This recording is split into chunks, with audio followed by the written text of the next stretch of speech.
आज मंच पे जिनकी उपस्थिति है ऐसे मेरे दोस्त एडवोकेट राज पुरोहित जी, आचार्य जी, एडवोकेट अमित मेहता, एडवोकेट लक्ष्मण जी, एडवोकेट विवेकानंद जी, एडवोकेट शाहजी शिंदे और सभी मान्यवर और भाई और बहनों, मी मराठीत भाषण करणार आहे।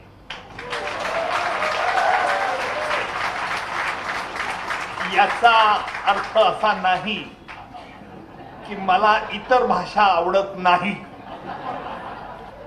मातृभाषेत बोलायची नेहमीच इच्छा असते, परंतु इतर भाषाही माझ्या बुद्धीची कुवत वाढवण्याकरता इतर भाषांचाही अभ्यास करणं आवश्यक असतं।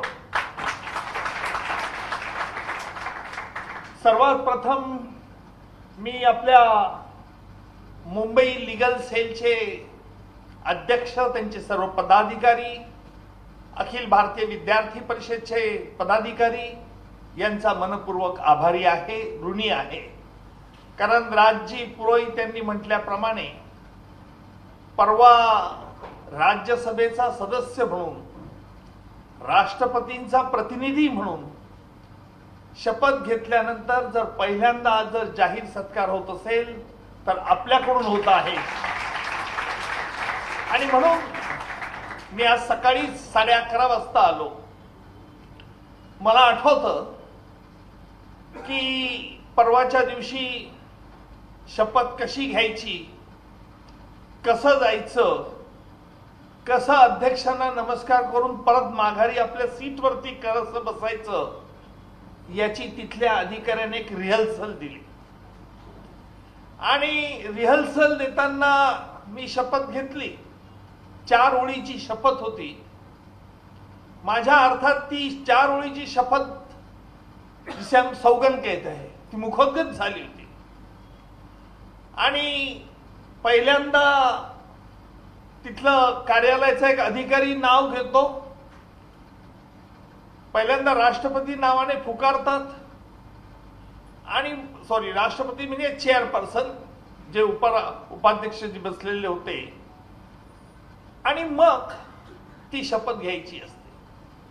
मी शपथेला सुरुवात केली, मराठी भाषेत बोलायला सुरुवात केली। उजव्या बाजूला माजी पंतप्रधान सोनियाजी बसलेल्या होत्या आणि त्यांनी सोनियाजींनी नेम नेम नेम शब्दावर पडला।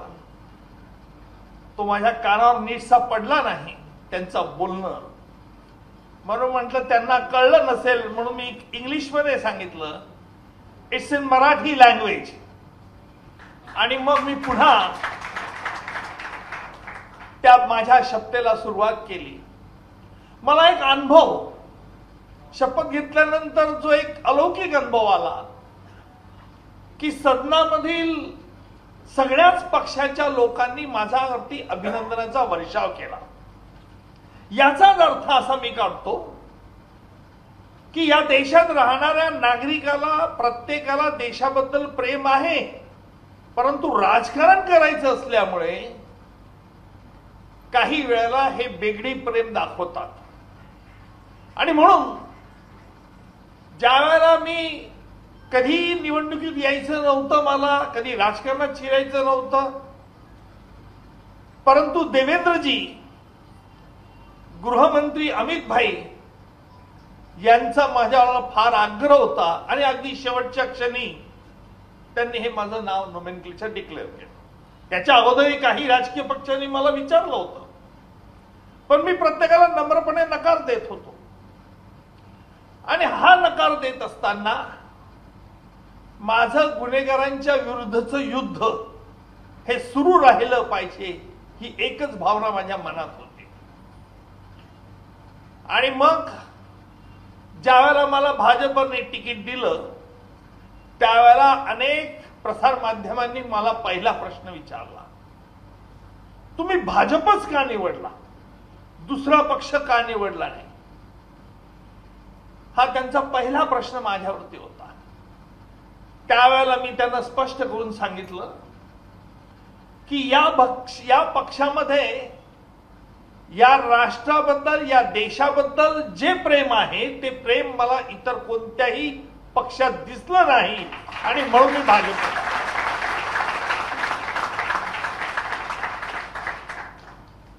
अर्थात हा जरी भाग सोडला तरी मी निवडणुकीत काही मतांनी पराभव झाला.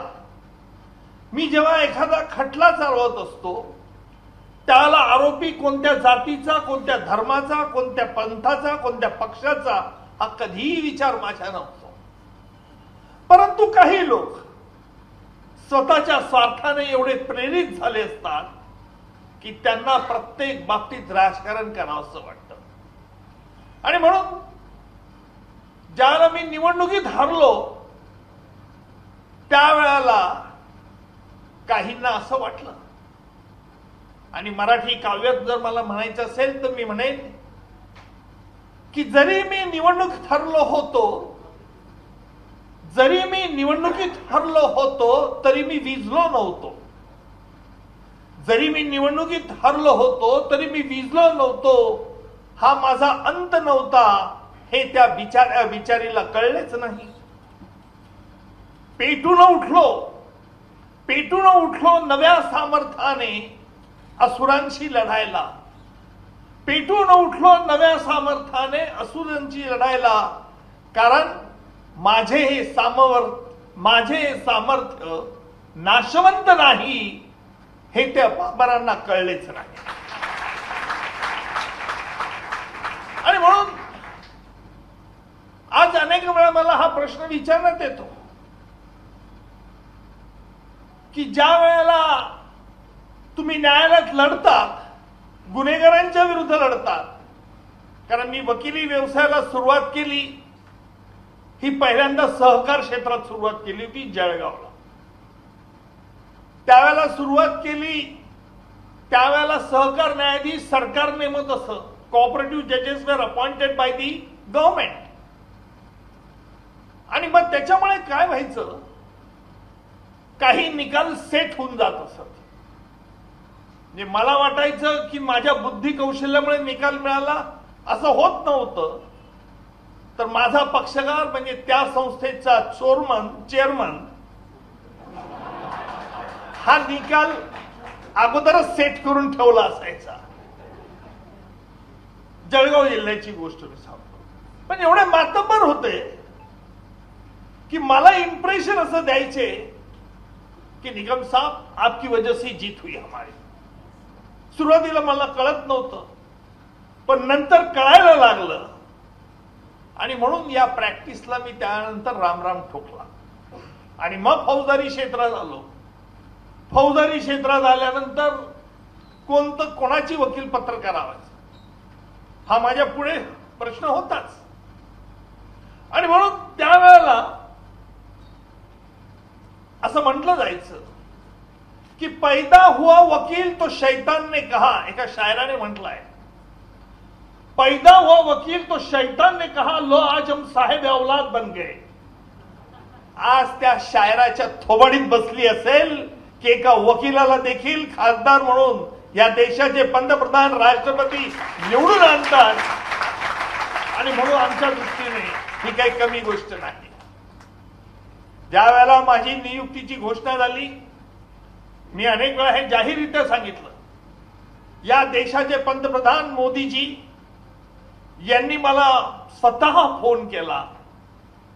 बघा मी प्रत्येकाला ज्या वेळेला बोलतो और मेरा ये तो दावा है कि जिस व्यक्ति को मैं देखता हूं, जिस व्यक्ति से बात करता हूं, जिस व्यक्ति की बॉडी लैंग्वेज देखता हूं, उसी वक्त मैं पहचान सकता हूं राज जी कि ये शख्स किस प्रकार का है.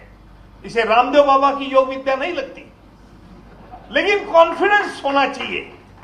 और जो कॉन्फिडेंस, जो आत्मविश्वास है वो तुम्हारे बात करने के तरीके से, कशा प्रकारे तुम्ही बोलता, कशा रीतीने तुमची बॉडी लँग्वेज असते याच्यावरून ते प्रतीत होत असतं. आणि म्हणून ज्या वेळेला माझ्या पुढे प्रश्न असा होता की काय करायचं, मोदीजींनी फोन केला, मोदीजींनी सुरुवात केली, उज्ज्वलजी मी मराठीत बोलू का हिंदीत बोलू बघा प्रश्न बघा त्यांच्या प्रत्येक वाक्याकडे. मी फक्त हसलो. ते खदखदून हसले. मोदीजींना मी इतकं खदखदून हसताना आजपर्यंत कधी टीव्हीवरती बघितलं नाही आणि कुठेही बघितलं नाही. पण मनातला जो निर्मळ आनंद त्यांनी व्यक्त केला तो मी संपूर्ण देशाला माझ्या नियुक्तीच्या याच्यानंतर सांगितलं. नेहमी माझा दावा असतो, कारण असं असतं, प्रश्न अनेकांना असतात, मोदी साहेब स्थिर गंभीर का असतात? कारण त्यांच्या हसण्याचा, त्यांच्या बोलण्याचा कोणी उलटा अर्थ काढू नये, त्यातून काही करू नये म्हणून त्या व्यक्तीला किती स्थित्यंतर भोगावं लागतात, किती कडक राहावं लागतं हे आपण कल्पनाही करू शकत नाही. राजी तुम्ही बरोबर सांगितलं. काल किंवा आज पंतप्रधान येतील, परत 2-4 दिवसांनी परत पुढे जाणार, इकडे जाणार.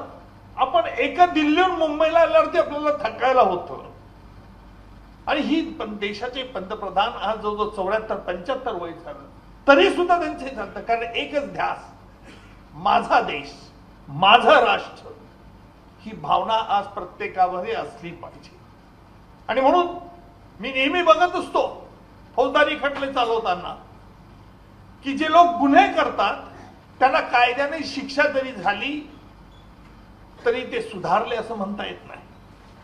जोपर्यंत त्यांच्या मनामध्ये आपण केलेल्या पापाची जाणीव होत नाही. आणि ही पापाची जाणीव आम्ही कशी करून देतो की त्याच्यातला चांगला गुण काय हे नेहमी सांगत असतो.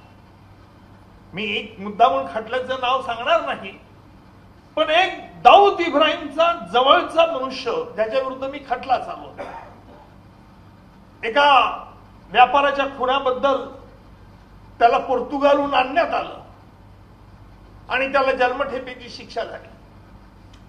आल्यानंतर मी जे पिक्चर बघत होतो की एक उंच असं तसं त्याचं पिक्चर नव्हतं, वेगळं पिक्चर होतं.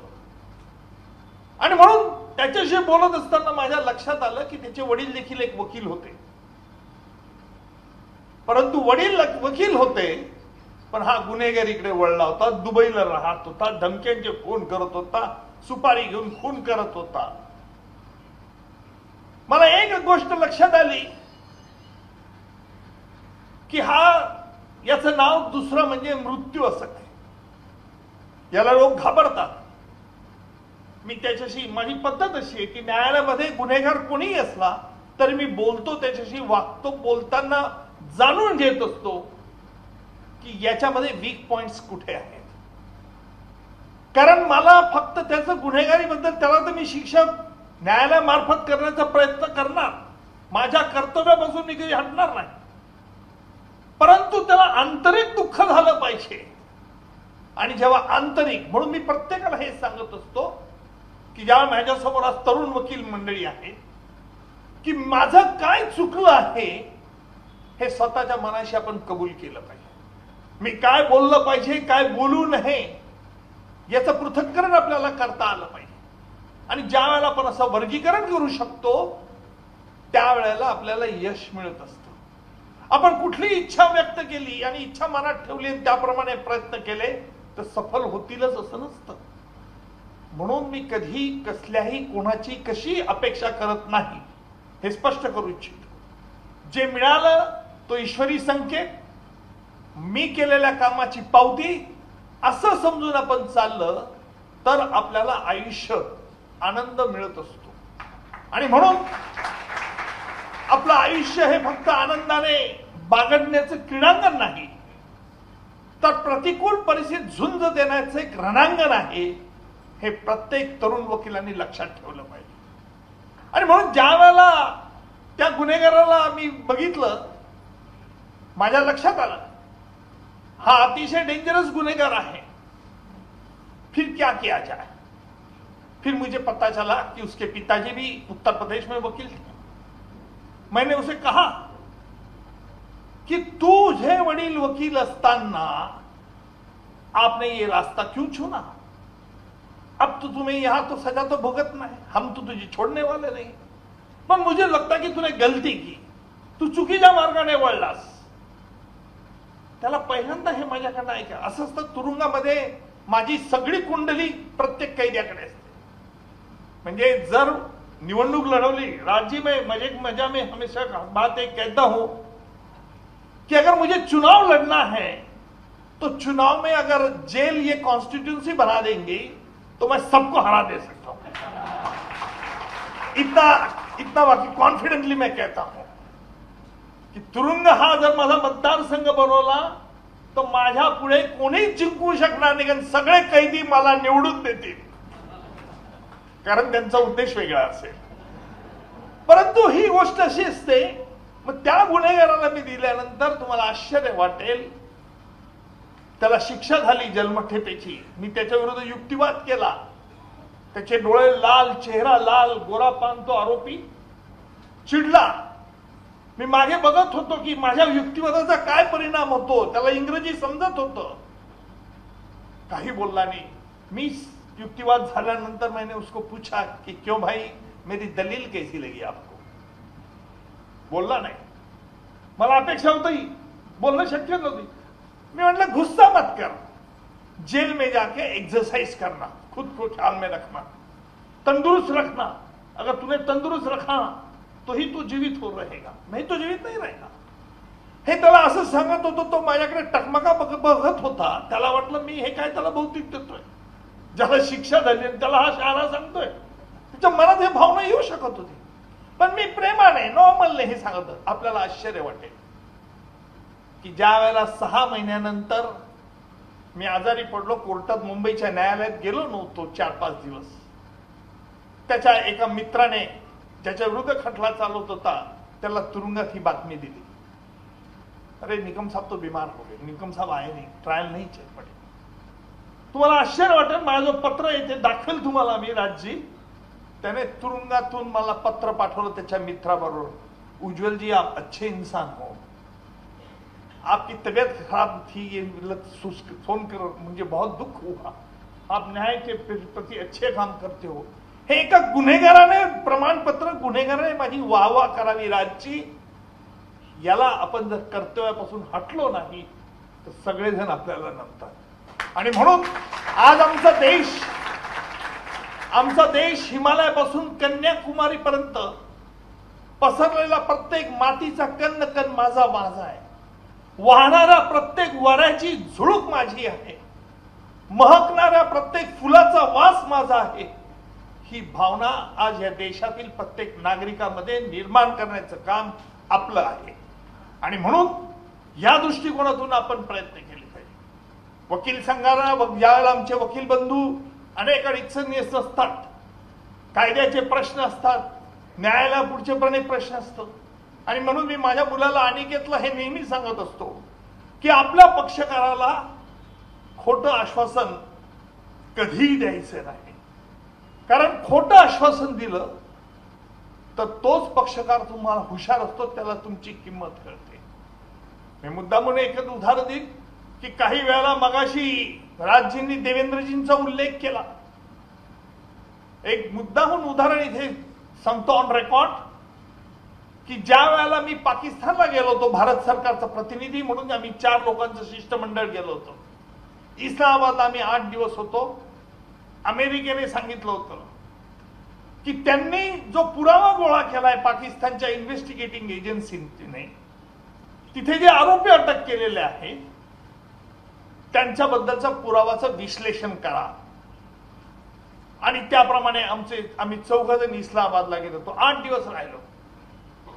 आमचा पहिला प्रश्न होता की हा कट 26/11चा मुंबईवरचा हल्ल्याचा कट हा पाकिस्तानमध्ये झालेला आहे, ज्यांनी केला लष्कर तोयबा जमात दावा यांचा संस्थापक हाफिज सईद झकीउर रहमान लखवी, याला तुम्ही अटकही केली नाही। पाकिस्तानच्या लोकांनी सांगितलं सबूत कहाँ है, सबूत तो नहीं है। सबूत तो आपने ढूंढना चाहिए, सबूत हम कैसे ढूंढेंगे, साजिश तो आपके भूमि पे हुई है। तो नहीं निकम जी, आपने तो ज्वाइंट इन्वेस्टिगेशन की परमिशन नहीं दी आपके गवर्नमेंट ने। मतलब ज्वाइंट इन्वेस्टिगेशन सवाल ही पैदा नहीं होता। भाई साजिश के मुताबिक जिन्होंने हमला किया उस हमलावर को तो हमने मार डाला, एक हमलावर जिवंत था जिसको हमने फांसी पे चढ़ा दिया है, फांसी झाल्यानंतर गेलो तो। नहीं ये सबूत तुमने दिया ना है, या हमने सबूत इकट्ठा कर। आश्चर्य वाटलं आम्ही परत आलो. परत आल्यानंतर भारत सरकारने ही गोष्ट सांगितली. त्यावेळेला आपलं सरकार नव्हतं. तर नाही ठीक आहे, नाही देत तर काय करणार, हात झालं. पुन्हा भाजपचं सरकार आलं. तेवढ्यात एक बातमी वृत्तपत्रात प्रसिद्ध झाली की डेव्हिड हेडलीने शिकागो कोर्टामध्ये गुन्ह्याची कबुली दिलेली आहे. त्याला 35 वर्ष शिक्षा झालेली आहे. प्ली बार्गेन एग्रीमेंट ज्याला म्हणतात. अमेरिकन सरकारने सांगितलं तू गुन्हा कबूल कर, आम्ही तुला फाशी देत नाही, अमुक अमुक शिक्षा देऊ.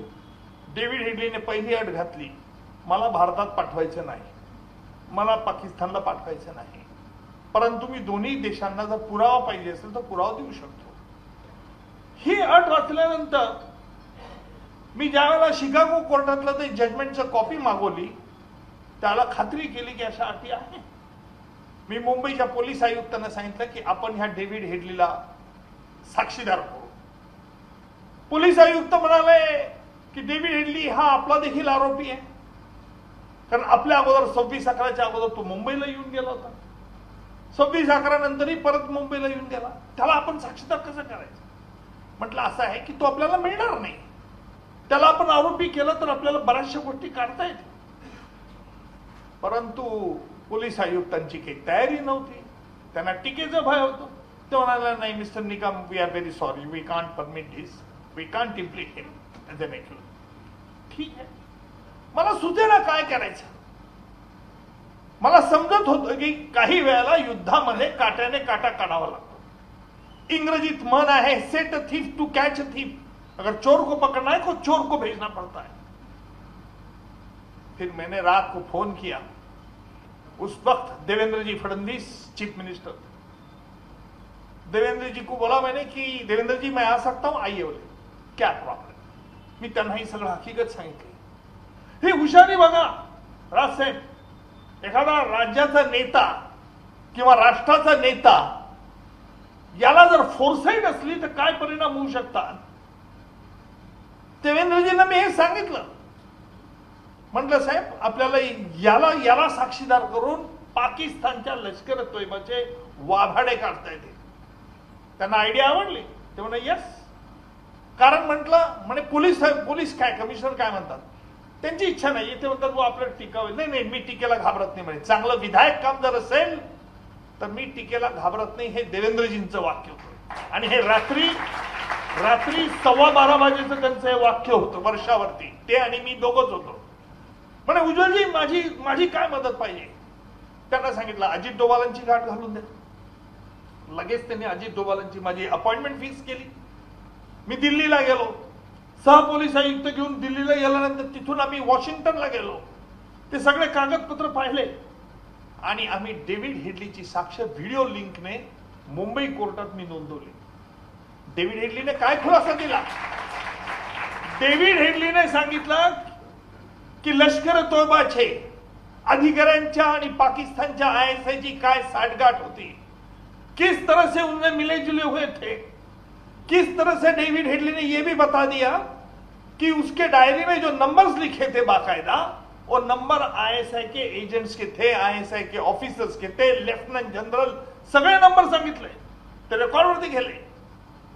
हा सगळा पुरावा झाला. डॉक्टर जयशंकर त्यावेळेला फॉरेन सेक्रेटरी होते. ज्यांचा मला फोन आला की उज्ज्वलजी तुम्ही जो एव्हिडन्स घेतला तो आम्हाला लगेच पाठवा. आम्ही तो एव्हिडन्स पाठवून दिला. पाकिस्तानला पाठवलं. पाकिस्तानने त्यावर काही उत्तर दिलं नाही.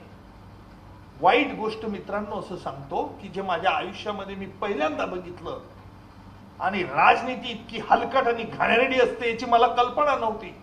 की ज्या कसाबला मी फाशी दिलं, जो कसाबचा खटला आम्ही न्यायालयात चालवला, सगळ्यांच्या समोर चालवला, मीडियाच्या लोकांना हजर ठेवलं की कसाबला न्याय मिळतो की नाही हे बघण्याकरता फॉरेन मीडियाला देखील आम्ही अलाउड केलं.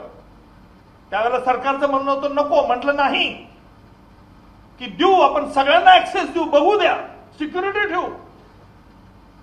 आणि सगळ्यांच्या समोर हा कसाबचा खटला चालला. कसाबने खून हे कसे केलं कृत्य हे सर्व आम्ही न्यायालयात सिद्ध केलं. सगळ्या जगाने बघितलं. 18 20 व्हॅन ओबी व्हॅन कोर्टाच्या समोर उभ्या होत्या. ज्या कसाबला फाशी दिली, ज्या कसाब ज्या फाशीमुळे आमचे करकरे कामटे साळसकर शहीद झाले त्यांच्याबद्दल पाकिस्ताननेही कधी शब्द उच्चारला नाही. कधी पाकिस्तानने कसाबचा खटला तुम्ही खोटा चालवला, कसाबला तुम्ही संधी दिली नाही, कसाब नव्हता. परंतु आमच्या देशातील राजकारण किती हलकट पद्धतीचं केलं जातं विरोधी पक्षांकडनं. त्याच राजकीय नेत्याने माझ्या निवडणुकीच्या वेळी सांगितलं की करकरे कामटे साळसकर यांचा खून कसाबच्या गोळीने झालाच नाही, एका RSSच्या इन्स्पेक्टरने केला आणि उज्ज्वल निकमांना ही गोष्ट माहित होती. उज्ज्वल निकम देशद्रोही आहे, त्यांना शिक्षा झाली पाहिजे, अशा तऱ्हेचा काँग्रेसचा एक मोठा नेता बोलतो. ही अशा तऱ्हेचा अरे जे पाकिस्तान नाकारत नाही, ज्या पाकिस्तानमध्ये कसाबच्या मृत्यूबद्दल कसाबच्या ट्रायल बद्दल कधी प्रश्न विचारण्यात आला नाही, तिथे आमचे हे दळभद्री लोक अशा तऱ्हेचे प्रश्न उपस्थित करून पाकिस्तानला तुम्ही प्रोत्साहित करता. अरे कुठे तुमची देशभक्ती, कुठे तुमची राजनिष्ठा? आणि म्हणून आपण सावध असलं पाहिजे. प्रत्येकाचा विचार एका काहीतरी निवडणूक. मी जरी राष्ट्रपती नियुक्त जरी प्रतिनिधी असलो तरी पहिल्या प्रथम मी वकील आहे, पहिल्या प्रथम मी देशाची चिंता करणार. त्यामुळे आमच्या कॉर्पोरेशन असो, निवडणुका असो, काहीही असो, त्याकडे आम्हाला व्यक्तिशः लक्ष दिलं गेलं पाहिजे. या मुंबईकरांच्या नागरिकांच्या सोयी करता मुंबई महानगरपालिकेचा पैसा योग्य तो वापरला गेला जाईल याची खात्री करण्याकरता आम्हाला चांगले लोक निवडून दिले पाहिजे. आज तो प्रचाराचा विषय नाही, परंतु हे सांगण्याचं तळमळीचं कारण काय की आम्हाला सामाजिक बांधिलकी देखील जोपासली पाहिजे हे आपण लक्षात घ्या. आणि म्हणून मी जास्त वेळ बोलणार नाही. वकिलाला तशी भाषणाची सवय नसते, फुकट बोलायची सवय तर अजिबात नसते. पण तुम्ही जे प्रेम केलं त्या प्रेमाप्रत्यर्थ मी एवढं बोललो, नाही तर मी जास्त बोलत नाही. आपने कहा कि नेता हो उसका काम है, मैं नेता नहीं हूं, मैं एक वकील हूं और वो देश के प्यार करने वाला वकील हूं. इतनी बात मैं जरूर कहूंगा. जाता जाता मी एवढंच म्हणेन कि हमें मिटा सके ये जमाने में दम नहीं, हमें मिटा सके ये जमाने में दम नहीं, जमाना हमारा है, जमाने से हम नहीं. जय हिंद, जय भारत. ABP माझा, उघडा डोळे बघा नीट.